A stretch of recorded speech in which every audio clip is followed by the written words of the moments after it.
serious. Redditors who knew murderers before they committed their crimes. What were they like? What was your experience with them?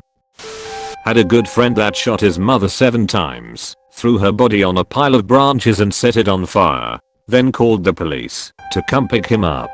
When I knew him, he could be your best friend, or if he felt slighted by you, your worst enemy. Literally could be the sweetest human or an absolute tyrant.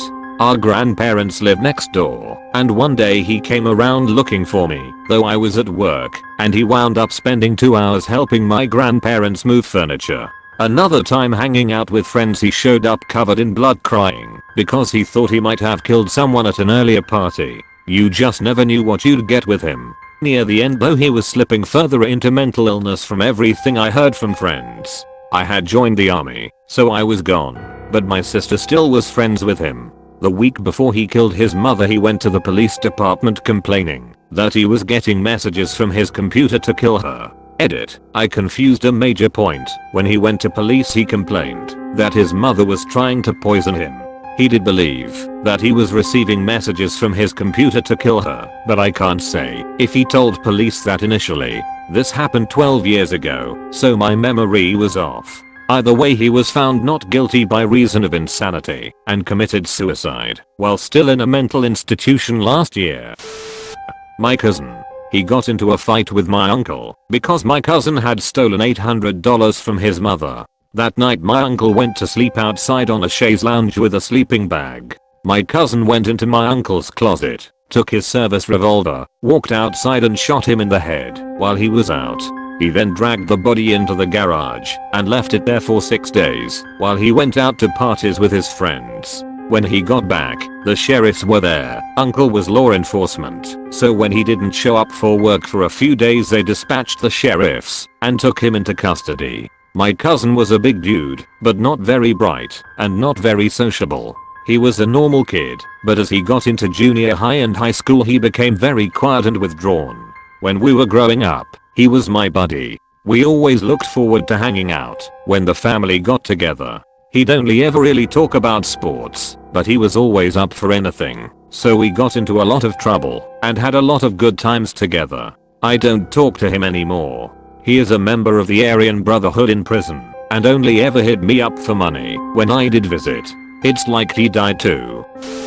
My stepmother hired her 17-year-old son, my stepbrother, to kill the boyfriend of my step-grandmother. The son was a troubled kid. Lots of trouble throughout his teenage years. I never really thought about it because my older blood brother also got in a lot of trouble growing up. The stepmother was actually really nice to me. Seemed like a normal person. I remember I still didn't really like her very much. Thinking about it, I never really knew why. My dad has a history of drugs/alcohol and met my stepmom in NA meetings. They were successful rehabs that sponsored new NA members and were very active in their community. The stepmom ran the youth center on her own dime. My dad always told us that he would never marry again after my mom, but decided to during the trial. You can't force spouses to testify against other spouses in Canada. Suspicious. I watched a HD crime documentary on the case 7 years ago with my dad the day it aired. Watched him cry for the first time in my life and kept saying how bullshit some of the evidence was. Made me think he really does believe she was innocent. They even said on the show that the only concrete evidence they had that she paid her son to murder was the son's confession. Her son took a deal and was out in 7 years. She got first degree. The trial took many years and the sentence did not allow for the time spent in trial to count for time served. She has like 14 to 17 years left and my dad and her are in their late 60s now. She most likely will die in jail.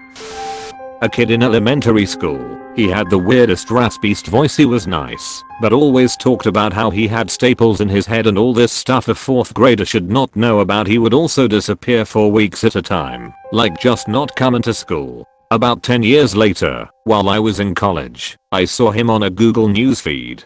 Apparently him and his brother had beaten their father to death with a hammer. Couldn't find the article cause apparently kids beating parents to death is a pretty common thing. Went to school with a guy who murdered his dad's girlfriend and her 5 years and 7 years old daughters in an absolutely horrific way. He always had a temper issue growing up. He would get really angry, explosively angry even at a younger age. I thought he was nuts, and was proven correct when he killed 4 people including 2 innocent little girls over getting mad at his father for not letting him borrow his truck to go to the movies. We rode the bus together, and in like 7th grade he got mad at me and told me he would kill my entire family. A few years ago, I attended a series of personal growth seminars and was paired up with a partner for certain assignments. He was definitely a troubled kid, much younger than the rest of the seminar participants, and I got the feeling his parents had signed him up to try to help him get his life back on track. I could tell he resented having to do the work involved, and at times he seemed angry about the ways his parents tried to control him. A few months ago, he attacked his parents and brother in a brutally violent way. His mom died. The others survived. I'd like to say it came as a complete surprise, but it really didn't. My mom's family absolutely adored our local rabbi. He did all of our weddings, bar mitzvahs, and baby naming ceremonies. He came over for dinner with my grandparents often. He was in lots of our family photos and many of them were framed on our wall. His family lived right down the street from our home. His wife was sweet and was a role model for my mom and her sisters when they were young. Nobody ever detected anything wrong with them. He was a pillar in our community. Then one day his wife was found brutally murdered. She was beaten to death with a lead pipe right in the middle of their home. Everybody assumed it was a botched burglary or some random home break-in. Nobody suspected our rabbi, who had a full alibi anyway. My whole family went to the funeral and then back to their house after to sit shiva. Jews spend the whole week after somebody's death sitting in their home, comforting them and helping clean the house and prepare meals. Things started to seem strange as soon as they entered the house. The huge bloodstain was still visible on their white carpet, and while everybody else seemed uncomfortable and tried to avoid that room she was killed in, he stepped right over the bloodied areas like it was nothing. He was immediately trying to give away her things to people, saying stuff to the girls like, "You look like you're her size. Feel free to see if there's anything in her closet that you might want to take," and even asking men if they wanted to bring any of her old purses or kitchen appliances home for their wives. It just felt wrong, but they chalked it up to him being in shock. Soon we discovered that he had a girlfriend on the side and he wanted his wife dead so he could marry the mistress. He paid 2 of his synagogue's congregants. We knew one of them very well. He lived on our road and was the uncle of my mom's best friend, to commit the murder for him. And after setting up the date for her death, he went and got the side chick officially converted to Judaism so he could marry her as soon as possible once the wife was out of the picture. He's now in prison. All of us, with the exception of my grandfather's wife who still defends him and won't accept that he's guilty, now despise him. We took down all the family photos with him in it. His temple is now being run by all new people. Unfortunately he's still in all of our family albums because he's at the center of most of our wedding/bar mitzvah pics. Such a scumbag. We had no idea. When I was a teenager, a family I had known for years had a marriage that brought in a stepson. He was very obviously delayed in some way, although no one really talked about it. He was into gaming really hard and heavy metal at a weird level.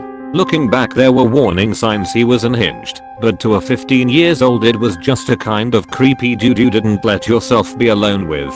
He made awkward advances towards girls way younger and was a really big guy. Looked like a 30 years old at 18, so that stood out. He worked at a grocery store and he and another dude got fired. They ended up picking up an ex-coworker who was also mentally delayed by offering her a ride to work when they saw her on her bike. They ended up torturing and killing her and both got the death penalty. I had conflicted feelings because even though he was absolutely guilty, they both took interviews the day after the arrests and detailed the crime on camera. I also knew mentally he wasn't all there. Even when he was put to death, his last statement showed that. It was rough on the family, of course, and because of the televised interviews and the fact that the victim was so trusting and innocent, it made a huge impact locally. I had a high school class with someone who's in jail for a murder he committed a few years ago. We are still FB friends. I think he plea bargained down to 2nd degree and got 20-ish years with opportunity for parole.